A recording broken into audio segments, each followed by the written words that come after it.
नमस्कार दोस्तों, the learning point channel में आपका स्वागत है। अगर आपने हमारे चैनल को सब्सक्राइब नहीं किया है तुरंत सब्सक्राइब कर लीजिए, जिससे ये होगा जब भी हम अपने कोई फ्यूचर वीडियो अपलोड करेंगे तो आपके पास अवश्य आ जाएगी। Subscribe this video.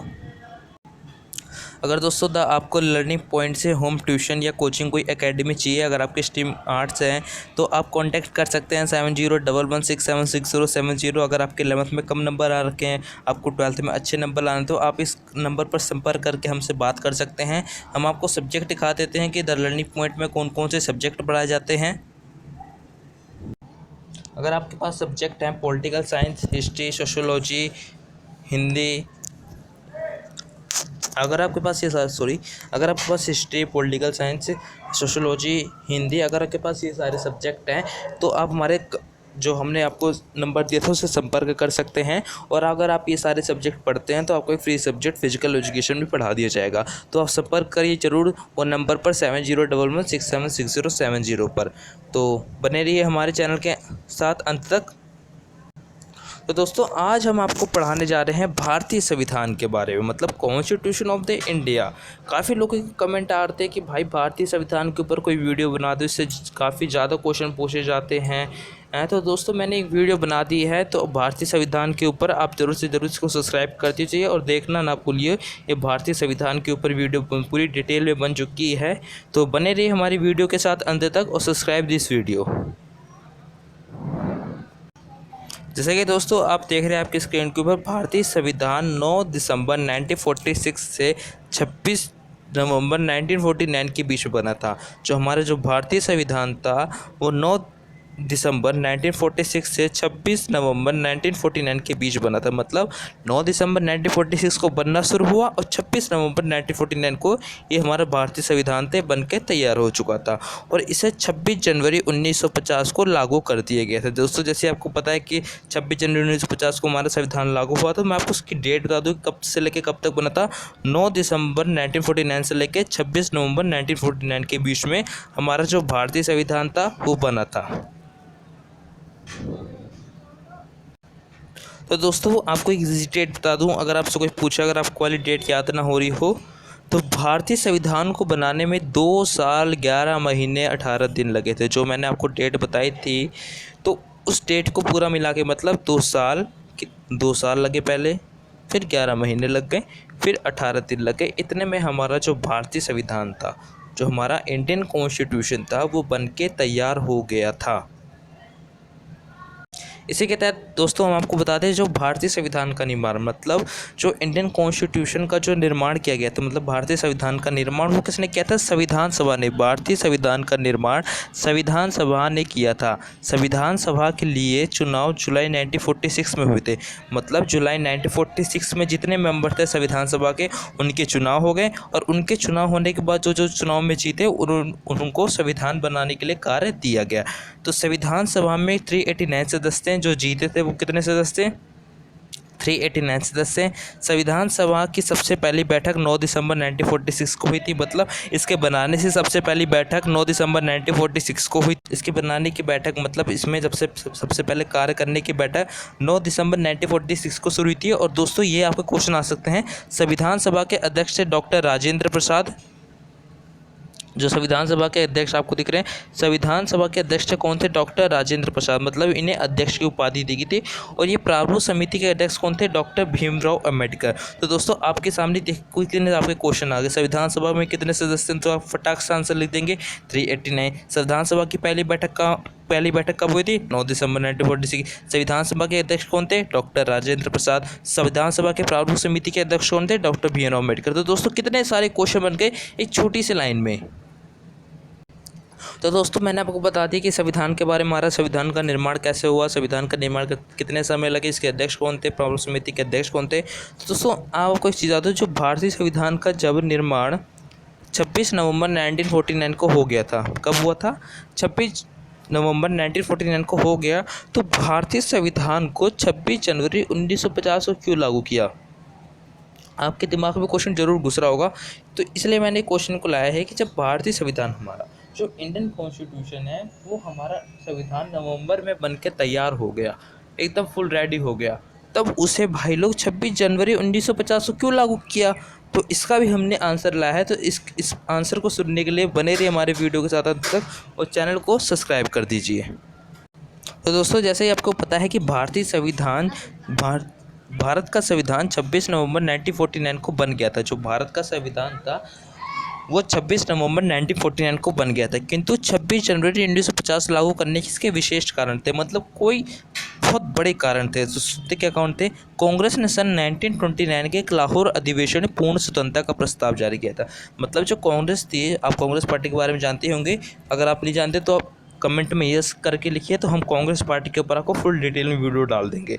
जो कांग्रेस ने सन 1929 में एक लाहौर अधिवेशन के तहत पूर्ण स्वतंत्रता, मतलब उस 1930 के तहत जो हमारा जब देश आज़ाद भी नहीं हुआ था, तो कांग्रेस ने लाहौर अधिवेशन तहत मतलब ये घोषणा कर दी थी कि हमारा देश आज़ाद होने वाला है, मतलब पूर्ण स्वतंत्रता का प्रस्ताव रख दिया था। पूर्ण स्वतंत्रता का प्रस्ताव जनवरी 1930 को किया था। तो इसी दिन को याद करते हुए संविधान सभा ने 26 जनवरी 1950 को लागू हमारा संविधान कर दिया था। मतलब जो कांग्रेस थी उसने एक 1929 में एक लाहौर अधिवेशन के तहत पूर्ण स्वतंत्रता का प्रस्ताव जारी किया।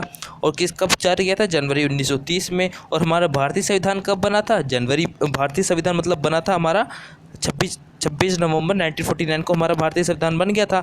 तो 1950 को संविधान सभा ने इसी दिन को याद करते हुए जनवरी 1950 को हमारा देश का संविधान लागू कर दिया गया था। तो इसका आंसर आपको कैसा लगा कमेंट करके ज़रूर बताइएगा।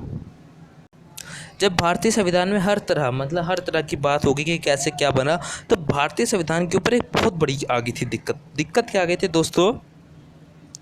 भारतीय संविधान के ये ऊपर बड़ी दिक्कत आ गई थी कि भारतीय संविधान में केंद्र तथा राज्य सरकारों को उनके क्या क्या अधिकार देने चाहिए। जैसे आपको पता है केंद्र में हमारे पीएम मोदी प्राइम मिनिस्टर हैं, और राज्य में जैसे आप देखते हैं दिल्ली के केजरीवाल जी हैं। तो हर के राज्य अलग अलग होते हैं। तो भारतीय संविधान के ऊपर ये बहुत बड़ी दिक्कत आ गई थी कि केंद्र तथा राज्य सरकारों के ऊपर क्या क्या मतलब उनके शक्ति या उनके अधिकार देने चाहिए। तो हम आपको बता देते हैं। तो इसमें भारतीय संविधान ने क्या किया था?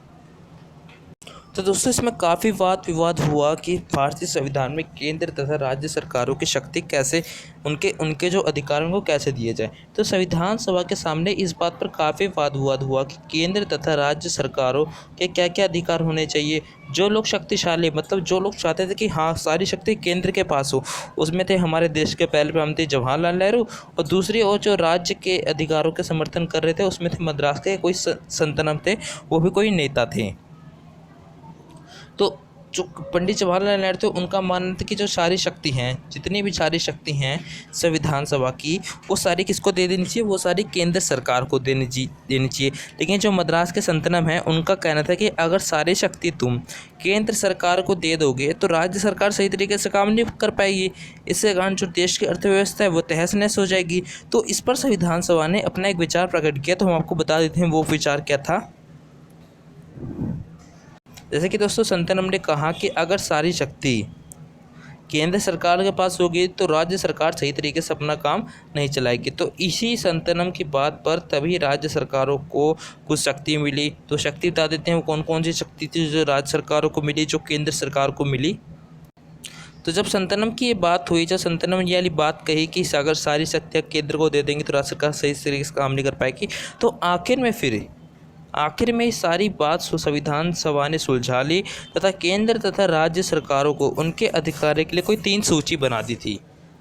मतलब संविधान सभा ने आखिर में जब ये सारी बात सुलझा ली गई, तो फिर संविधान सभा ने क्या काम किया? केंद्र तथा राज्य सरकारों को 3 सूचियों में डिवाइड कर दिया गया। मतलब उनको एक 3 सूची बता दीजिए कि कौन कौन सी 3 सूची है। तो हम आपको बता देते हैं, जिसके कारण राज्य और केंद्र सरकार अपना कार्य करती हैं। तो दोस्तों पहली सूची है संघ सूची। कौन सी सूची है दोस्तों? पहली सूची हमारी कौन सी है? संघ सूची। तो संघ सूची में कानून बनाने का अधिकार, संघ सूची में कानून बनाने का अधिकार केंद्र सरकार को दिया जाएगा। इसमें राज्य सरकार कोई अपना हस्तक्षेप नहीं कर सकती है, ना कोई कार्य कर सकती है। इसमें कुल कानून बनाने का अधिकार किसको दिया जाएगा? केंद्र सरकार को। इसमें कुल 97 विषय हैं। कितने विषय हैं इसमें कुल 97 विषय हैं। जैसे मुद्रा, अगर जैसे आप चाहते हैं कि प्राइम मिनिस्टर मोदी जो हमारे उन्होंने हमारे देश की करेंसी बदल दी थी, तो ये किसका अधिकार था? उनका केंद्र का था। तथा विदेशी मामलों पर कोई विदेश का मामला आए तो राज्य सरकार नहीं, सीधा केंद्र सरकार करेगी। तो आपको अच्छे से समझ आ गई होगी संघ सूची क्या है। संघ सूची के बाद आ जाती है राज्य सूची। राज्य सूची हम बताते हैं क्या है राज्य सूची। राज्य सूची में कानून बनाने का अधिकार राज्य सरकार को दिया जाएगा। इसमें कुल 66 विषय होंगे, जैसे कि कृषि, पुलिस, शिक्षा, इन सब चीज़ों में जो राज्य सूची को कानून बनाने का अधिकार दिया जाएगा। जैसे राज्य में, जैसे दिल्ली में जो स्कूल हैं, जो कॉलेज है, जहाँ की जो पुलिस है, हाँ, यहाँ के जो मतलब जो भी जो दिल्ली के अंदर का मैनेजमेंट है, हाँ, तो क्या काम करेगी? सारा राज्य सरकार करेगी। ठीक है, आपको ये भी समझ आ गया कि राज्य सूची क्या है। उसके बाद दोस्तों आती है हमारी समवर्ती सूची। तो समवर्ती सूची हम आपको बता दें, समवर्ती सूची क्या है। समवर्ती सूची में कानून बनाने का अधिकार केंद्र व राज्य सरकार को दोनों दिया जाएगा। जैसे आपको पता है कि कोरोना वायरस चल रहा है, तो इसमें दोनों पक्षों की तरफ काम हो रहा है। एक तरफ केंद्र सरकार से भी काम हो रहा है, एक तरफ राज्य सरकार से काम हो रहा है। तो मतलब समवर्ती सूची में कानून बनाने का अधिकार दोनों पक्षों को दिया जाएगा। इसमें ये नहीं कहा जाएगा कि भेदभाव नहीं किया जाएगा, ये तुम काम करो, ये तुम काम करो। तो इसमें दोनों सरकार काम कर सकते हैं। तो दोस्तों इन 3 सूचियों के माध्यम से केंद्र व राज्य सरकार, मतलब इन जो 3 सूची बनाई थी मैंने आपको बता दी कौन कौन सी। संघ सूची, पहली सूची थी हमारी कौन सी? संघ सूची। दूसरी कौन सी थी दोस्तों? राज्य सूची। तीसरी कौन सी थी दोस्तों? आपको पता ही होगा, समवर्ती सूची। तो मैंने आपको तीनों के बारे में बता दिया है। इन 3 सूचियों के माध्यम से केंद्र तथा राज्य सरकार की शक्तियों का बंटवारा किया गया। मतलब जो बहस चल रही थी कि केंद्र के पास सारी शक्ति होगी कि राज्य के पास सारी शक्ति होगी, तो ये जो 3 सूची बना दी गई, इन सूचियों के माध्यम से केंद्र तथा राज्य सरकारों की शक्तियों का बंटवारा किया गया। लेकिन इसमें सबसे अधिक ऊंचा केंद्र सरकार को दिया गया। इसमें जितने भी सबसे अधिक ऊंचा, मतलब सबसे अधिक ऊंचा किसको दिया गया? केंद्र सरकार को दिया गया। जैसे प्राइम मिनिस्टर केवल एक है, जैसे मोदी, और सारे जितने भी इसके, जैसे मोदी के नीचे जैसे आ गए चीफ राज्य सरकार, जैसे उसमें आ गए केजरीवाल, जम्मू कश्मीर के अलग हो गए राज्य सरकार, जैसे यूपी के अलग हो गए। तो इन सब के अलग अलग दे दिए गए, लेकिन जो केंद्र होगा वो एक ही होगा। तो दोस्तों इसी के तहत ये वीडियो समाप्त होती है भारतीय संविधान के ऊपर। और भी हम इसके ऊपर, भारतीय संविधान के ऊपर और भी डिटेल में वीडियो बनाते रहेंगे। तो आप अगर हमारे चैनल को हैं तो हमारे चैनल को सब्सक्राइब कर दीजिए। जैसे ही होगा आपको और भी भारतीय संविधान के बारे में जानने का मौका मिलेगा। दोस्तों अगर आपको लर्निंग पॉइंट से होम ट्यूशन लेनी है तो आप कांटेक्ट कर सकते हैं 70116760, जिसमें आर्ट्स के हर सब्जेक्ट पढ़ाएंगे। तो thank you this video, give this video big thumbs up, एक लाइक एंड सब्सक्राइब। जय हिंद, जय भारत। तो सब्सक्राइब कर देना दोस्तों।